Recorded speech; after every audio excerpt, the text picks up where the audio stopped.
Assalamualaikum warahmatullahi wabarakatuh. Salam sejahtera bagi kita sekalian. Pada kesempatan ini saya akan mencoba menjelaskan tentang bagaimana sistematika laporan aksi perubahan dan apa saja hal-hal yang perlu kita perhatikan dalam penyusunannya nanti. Pertama, saya ingin sampaikan bahwa laporan aksi perubahan khususnya di pelatihan kepemimpinan pengawas maupun administrator di Badan Pendidikan dan Pelatihan Daerah Istimewa Yogyakarta ini terdiri dari 4 bab. Yang pertama adalah bab tentang deskripsi proses kepemimpinan. Kemudian bab yang kedua adalah tentang deskripsi hasil kepemimpinan. Kemudian yang bab ketiga adalah tentang keberlanjutan aksi perubahan. Dan yang terakhir adalah bab keempat tentang penutup. Kita akan bahas satu persatu. Bab pertama yaitu tentang deskripsi proses kepemimpinan.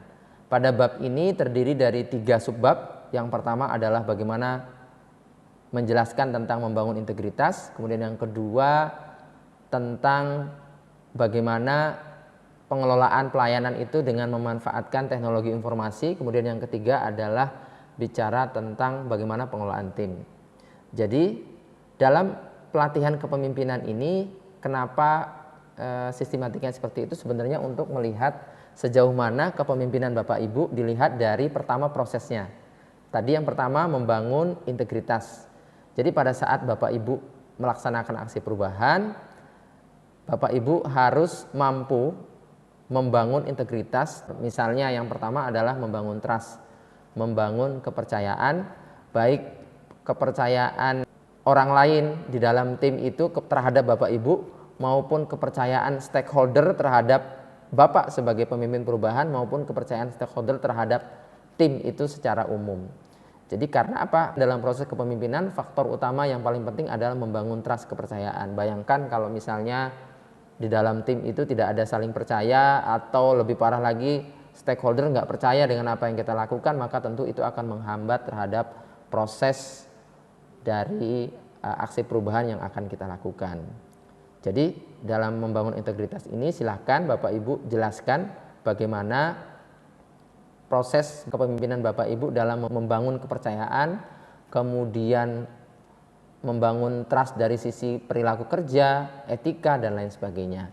Kemudian coba jelaskan sejauh mana Bapak Ibu memanfaatkan teknologi informasi yang ada dalam proses membangun trust tadi, dan juga dalam proses koordinasi, komunikasi baik sesama tim maupun dengan stakeholder untuk tadi yang pertama meyakinkan, kemudian yang kedua memastikan aksi perubahan itu bisa berjalan dengan baik.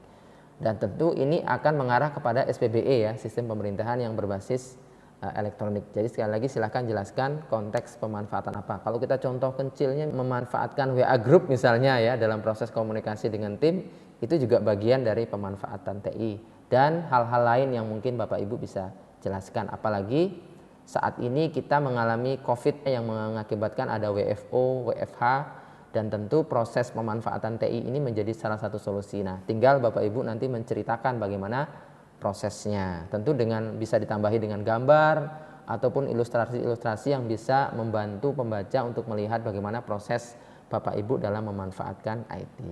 Kemudian selanjutnya adalah pengelolaan tim.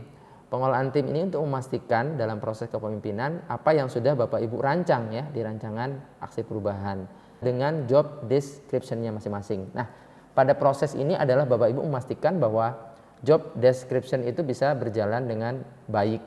Tidak hanya Ibu atau Bapak saja yang mengerjakan, tetapi yang mengerjakan adalah tim. Nah, di situ akan lebih terlihat bagaimana proses kepemimpinan Bapak Ibu dalam mempengaruhi orang lain dan dalam memastikan bahwa proses ini bisa mencapai hasil yang Bapak Ibu inginkan.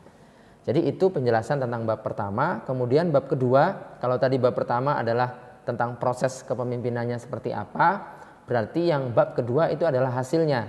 Tentu dari proses yang Bapak Ibu lakukan ada hasil, ada output yang bisa Bapak Ibu tunjukkan dan jelaskan pada bab ini. Jadi di capaian ini nanti silahkan jelaskan hasil capaian yang sudah Bapak Ibu dapatkan pada saat proses kepemimpinan atau pada saat melaksanakan setiap kegiatan-kegiatan yang sudah Bapak Ibu rancang di rancangan aksi perubahan. Mungkin simpelnya bisa dijelaskan dari konteks kondisi before and after ya, sebelumnya seperti apa, sesudahnya seperti apa. Jadi silahkan nanti digambarkan, diilustrasikan, didukung dengan faktor-faktor pendukung berupa data, kemudian mungkin gambar ilustrasi yang bisa menggambarkan dan menunjukkan bahwa capaian itu benar-benar sudah terwujud atau sesuai dengan target yang sudah Bapak Ibu tetapkan. Kemudian dari capaian itu maka di subbab yang kedua di B, Bapak Ibu akan menjelaskan manfaatnya. Apakah manfaat yang Bapak Ibu tulis di rancangan aksi perubahan itu sudah terwujud? Apakah sesuai ataukah melebihi ekspektasi? Jadi silakan nanti Bapak Ibu jelaskan.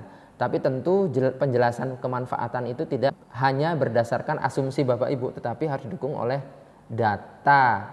Apakah itu data dalam bentuk kuantitatif maupun dalam bentuk kualitatif.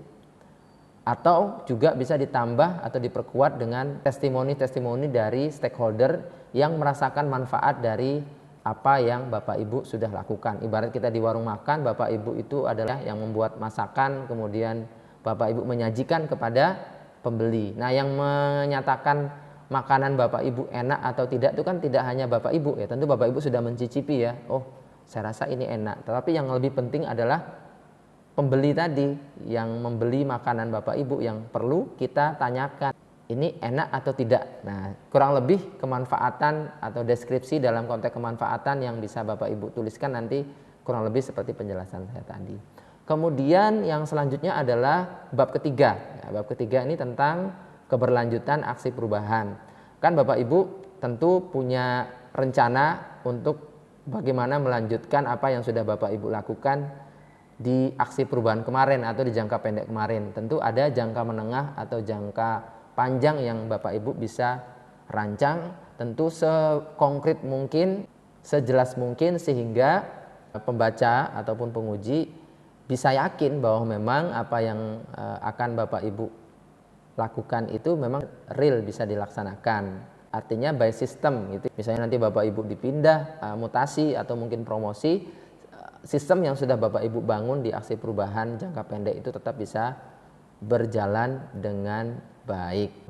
Kemudian yang terakhir adalah penutup ya. Kalau penutup ini normatif ya, bicara tentang kesimpulan apa saja, poin-poin apa saja yang bisa Bapak Ibu simpulkan pada saat proses pelaksanaan atau implementasi aksi perubahan. Kemudian dari itu tentu mungkin ada faktor-faktor yang tentu bisa ditindaklanjuti, ada kekurangan dan lain sebagainya, itu bisa menjadi saran konkret yang mana saran itu harus konkret ditujukan kepada siapa. Dan yang terakhir adalah lesson learn ya, pengalaman pembelajaran Bapak Ibu dalam proses pembelajaran PKP maupun PKA ini secara umum seperti apa, lesson learn yang Bapak Ibu dapatkan. Mungkin itu yang bisa saya jelaskan tentang laporan aksi perubahan, sistematika laporan aksi perubahan. Semoga bermanfaat bagi kita semua. Terima kasih. Wassalamualaikum warahmatullahi wabarakatuh. Salam TJ.